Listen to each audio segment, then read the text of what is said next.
saya memulakan kehidupan sebagai seorang seni, saya pun tidak tahu bila tidak ada jadwal, tidak tertulis. Tapi mungkin karena kehidupan family di perkampungan saya terdiri dari orang-orang Jawa Banjar yang dia punya budaya sangat kental waktu itu. Saya terdidik dengan melihat mereka membuat joget, bertambur dan segala macam. Dan takut untuk mencoba, pembaruan itu perlu dibuat, tetapi akarnya harus dipelihara agar akar itu tetap menjadi akar baru kepada generasi baru. Setibanya saya kembali ke Sabah, pastinya saya mengutamakan keluarga. Saya pulang ke kampung halaman saya, jumpa kedua orang tua saya, keluarga saya, anak-anak saya, sebab itu terpenting dalam hidup saya. Keluarga nomor satu. Yang terpenting adalah membuat laporan, dan laporan saya sudah siapkan lengkap. Saya serahkan ke pihak Yayasan Sabah, khususnya Tengku Adlin, dan mereka sangat berpuas hati dengan prestasi yang saya capai karena laporan-laporan daripada sekolah dan juga kedutaan juga disertakan. Dan dengan itu saya kembali membuat lapor diri kepada Kementerian Kebudayaan Pendidikan, karena sebetulnya mereka yang menghantar saya. Saya kembali kepada majikan saya. Saya bekerja sebagai ketua juru latih tarian. Nah, dan kebetulan semua sahabat-sahabat saya, kawan-kawan saya yang pernah menjadi penari ketika di Wisma Sabah, sekarang ini menjadi juru latih di seluruh daerah di Sabah. Jadi saya kira ini adalah peluang saya berkongsi ilmu, dan saya diminta untuk merancang bagaimana cara untuk memberikan pengalaman dan pengetahuan tentang ilmu tari kepada semua juru latih. Dan setelah itu saya mendapat tugas. Saya bertugas di Lembaga Sukan dan Kebudayaan yang sebetulnya di bawah bidang kuasa Kementerian Kebudayaan dan Sukan pun. Jadi saya berada di Kompleks Sukan sekarang. Tapi ketika itu ada jabatan namanya Lembaga Sukan dan Kebudayaan. Di situ mereka ada sekumpulan penari. Sama seperti ini, semacam generation baru dari apa yang pernah saya lalui di Wisma Sabah dulu pada tahun 1970 atau 75 begitu. Kali ini ada generasi baru pada tahun 80-an begitulah, ataupun itu awal 90-an. Saya mempunyai disiplin yang agak ketat secara fisik, dan mereka yang pernah di bawah didikan saya, mereka tahu macam mana saya melatih mereka agak berat. Dari pagi mereka lari di Kompleks Sukan, Dema Pusingan, lari ke jalan, latihan fisik dengan saya selama 2 jam, 3 jam, belum lagi olah tubuh, stretching yang membuat mereka melihat saya pun mereka sudah mengeluh. Tapi itu yang saya suka tentang mentality penari-penari ketika itu. Saya bersyukur penari-penari saya pun ketika itu yang lelaki bukan sembarang calak, barangnya pun saya kenal. Tapi alhamdulillah kami dapat menyesuaikan kerjasama itu dengan baik. Nah, itu saya laksanakan dengan bermacam cara menurut pengalaman, dan tidak semua apa yang saya lakukan itu adalah sesuatu yang saya ambil daripada guru saya dan saya pindahkan, bukan. Ada yang memang saya cari, saya temukan, saya bentuk. Contoh yang paling mudah adalah misalkan sistem apungan, henjutan.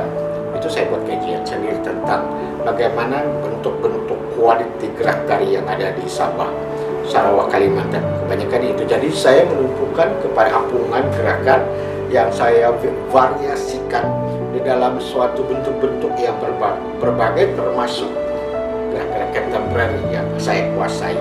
Olah tubuhnya pun saya berbagaikan. Jadi lari saya cukup terlatih. Ketika itu juga sebetulnya negara sedang membentuk sebuah akademi seni kebangsaan yang berpusat di Kuala Lumpur. Saya dari awal memang sudah tersenarai sebagai salah satu tenaga pengajar yang dicalonkan untuk menjadi tenaga pengajar di sana. Saya pikir itu adalah peluang saya untuk berhijrah lagi. Jadi kalau dari tadi saya di kampung, pergi ke KK, dari KK saya ke Jakarta, dari Jakarta saya balik ke Sabah, dan ini sepertinya saya ingin mencoba sesuatu yang barangkali sejauh mana challenge itu boleh saya sesuaikan, yaitu Kuala Lumpur. Saya pergi ke sana untuk menjadi salah satu tenaga pengajar di Akademisi Kebangsaan ketika itu, dan sekarang mungkin Aswara pada tahun 94, ya saya kira 94 waktu itu. Dan saya bertugas sebagai pegawai penyelaras bagian tari dan juga pensyarah. Jadi tugas itu sangat mencabar karena saya bertanggung jawab pada tarian-tarian Sabah Sarawak dan juga tari Melayu. Tapi yang paling saya tidak mungkin lupakan adalah karena disitulah peluang saya mengeksplorasi ilmu yang pernah saya adaptasi di Indonesia dan juga pengalaman melatih mendidik penari di Sabah itu saya tuangkan di studio dan juga karya-karya yang saya lakukan.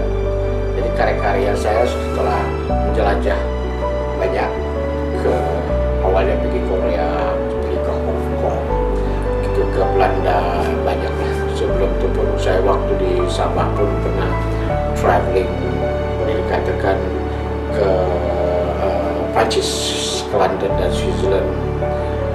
Itu satu pengalaman yang menarik untuk saya adalah melihat dunia tari secara yang berbagai. Kita melihat bila mana kita berjumpa dengan kumpulan di luar sana, kita akan membuka bindar dan coba bercermin tentang apa saja yang sudah kita buat dan perlu kita buat.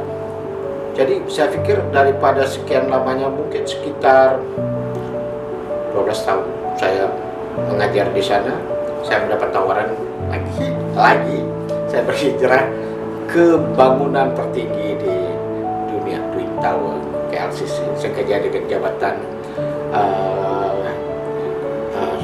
seni persembahan Petronas. Nah, itu saya lalui selama 6 tahun dan itu pun sangat menarik.